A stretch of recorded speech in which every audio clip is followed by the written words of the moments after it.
Les hommes du village éclatèrent de rire en entendant le récit d'Amandine. Ils la traitèrent de folle. Ils refusèrent de croire un seul mot de ce qu'elle racontait. Pour eux, Salewa était une femme riche, respectée, et son restaurant était la fierté du village de Lumeka. Comment une simple jeune fille chargée de laver les assiettes pouvait-elle accuser une femme aussi estimée de pratiquer une sorcellerie aussi sombre? Agacé par ces paroles, le chef le plus âgé se leva brusquement. Sa voix résonna sous le grand arbre. « Si tu continues à répandre ces mensonges dangereux, déclara-t-il sévèrement, nous serons obligés de te punir pour avoir troublé la paix du village. » Mais Amandine ne recula pas. Elle essuya ses larmes, se redressa, et regarda le chef droit dans les yeux. Sa voix ne tremblait plus. « Si vous pensez que je suis folle, alors venez voir par vous-même. Amenez vos hommes les plus courageux. Cachez-vous derrière sa cuisine exactement à minuit. Si je mens, vous pourrez me chasser du village demain matin. » Le silence tomba. Frappés par son courage et son sérieux, les chefs finirent par accepter. Le piège était posé. Cette nuit-là, le village de Lumeka semblait plongé dans un silence anormal. Mais derrière le restaurant de Salewa, les ombres étaient vivantes. Les chefs du village et leurs hommes les plus robustes étaient cachés dans l'obscurité. Vêtus de noir, immobiles, attendant. Les heures passaient lentement, très lentement. Personne n'osait fermer les yeux. Puis, exactement à 23h50, la lourde porte en fer de la cuisine grinça. Salewa entra. Elle marcha calmement dans la cuisine plongée dans le noir. Les hommes observaient à travers les fenêtres entr'ouvertes. Salewa n'alluma ni feu, ni lampe. Elle resta immobile au centre de la pièce. Puis, elle sortit son mouchoir rouge sombre. Elle le leva. 1 fois, 2 fois, 3 fois.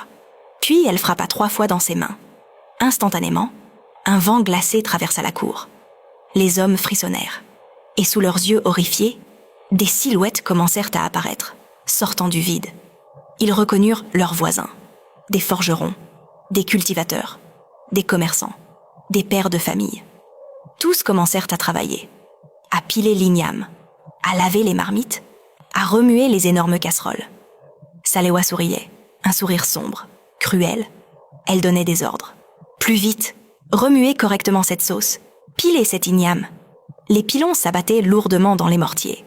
La colère des hommes du village monta brusquement. Au signal du chef, les hommes surgirent. Ils défoncèrent la lourde porte en bois et envahirent la cuisine avec leurs bâtons levés. Salewa poussa un cri de terreur. Elle tenta de cacher le mouchoir rouge, mais ils la plaquèrent violemment au sol. « Femme malfaisante !» cria le chef avec colère. Il arracha le mouchoir rouge de ses mains et le jeta directement dans le feu brûlant. Le tissu s'embrasa. Et au moment où il se transforma en cendres, un vent puissant remplit la cuisine. Les silhouettes disparurent immédiatement. Leurs esprits retournèrent dans leurs corps endormis. Le sort venait d'être brisé. Pour toujours. Salewa fut traînée hors du restaurant. À l'aube, les habitants furieux de Lumeka se rassemblèrent. Ils jetèrent du sable sur elle. Ils brisèrent ses grandes marmites en fer. Puis ils versèrent du pétrole sur le restaurant et y mirent le feu. Le bâtiment brûla entièrement. Il ne resta que des cendres noires. Salewa fut poursuivie jusque dans la forêt profonde et bannie du village de Lumeka pour toujours. Personne ne la revit jamais.